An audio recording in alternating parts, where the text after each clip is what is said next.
É energia potencializada, a rigor, tanto pode produzir benefícios como efeitos nocivos, e o homem, pela sua força mental desordenada,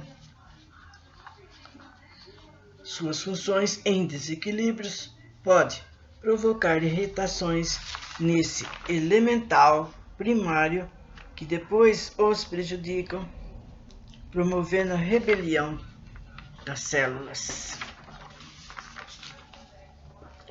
A mesma radioterapia que, sob a aplicação benfeitora, será capaz de desintegrar certos neoplasmas malignos, transforma-se em força maléfica quando é imposto sobre algumas zonas delicadas do sistema nervoso.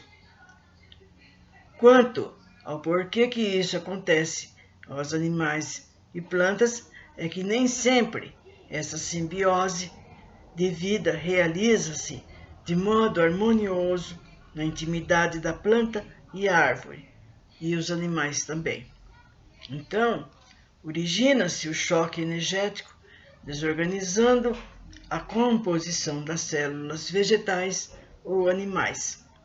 Não devemos considerar essas manifestações cancerígenas dos animais como decorrentes de culpas kármicas do passado, mas apenas como consequência material da desarmonias nas trocas energéticas do meio hostil, onde precisam e gerar-se as espécies inferiores.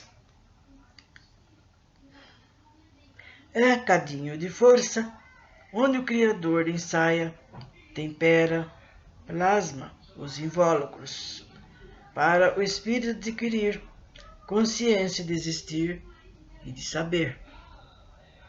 Nem sempre a adaptação para melhor se faz sobre a desejada harmonia celular. É o caso dos animais domesticados, que por isso ficam enfraquecidos no seu instinto de adaptação ao meio, uma vez que passam a depender diretamente do homem, que lhes modifica até a alimentação tradicional. Eles se tornam mais vulneráveis ao câncer porque seus hábitos milenários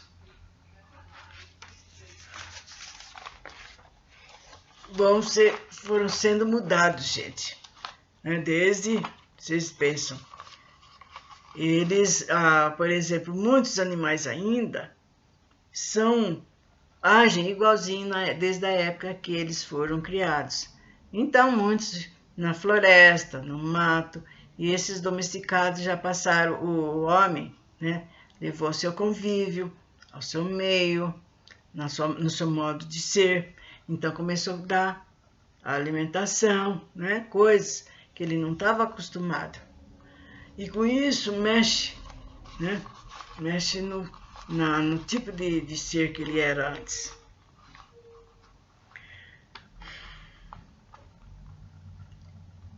Então diz que esses animais domesticados, eles ficam então enfraquecidos, vão se enfraquecendo no seu senso instintivo de adaptação, uma vez que passam e depende diretamente do homem, que eles modificam até a alimentação tradicional, modifica até a alimentação, Estava, por exemplo, o cachorro do mato, ele estava acostumado a ir atrás do alimento, Ele desde pequenininho. Agora, se ele chega no lar, ele fica lá, daí o dono dele que vai dar, ele já perdeu essa parte que ele tinha. Eles se tornam mais vulneráveis, então, ao câncer. Por quê? Seus hábitos, que eram milenários, como já foi falado, são perturbados, irritando a sua energia primitiva, de sua sustentação biológica natural. É o que acontece com o cão, com o cavalo, com o boi, o carneiro e mesmo os ratos da cidade. É por isso, os mais débeis pagam também o tributo do câncer, quando submetidos a essas urgentes mutações, sem quaisquer culpas kármicas de vida pregressa, mas em face da passagem da vida selvagem para a domesticada. No entanto, o animal selvagem é livre, só muito raramente torna-se canceroso porque permanece em sadio equilíbrio em sua rede de sustentação e coesão molecular, sem a irritação do elemental primário e a crescente alienação no crescimento das células.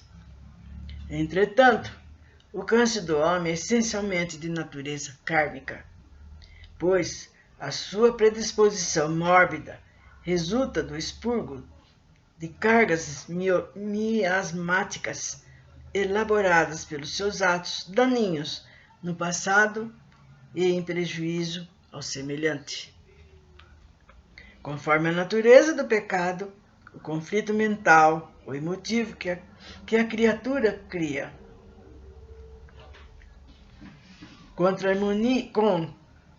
com a harmonia do seu espírito também irrita o tipo do elemental específico que lhe sustém o eletronismo biológico, estabelecendo-se o terreno mórbido que se torna eletivo para determinada invasão microbiana. Assim, produz a nefrite, a tuberculose, a asma, a lepra, sífilis, amebíase, pênfigo, câncer, e conforme seja a devastação orgânica, pode ocorrer a alienação mental, a esquizofrenia ou epilepsia.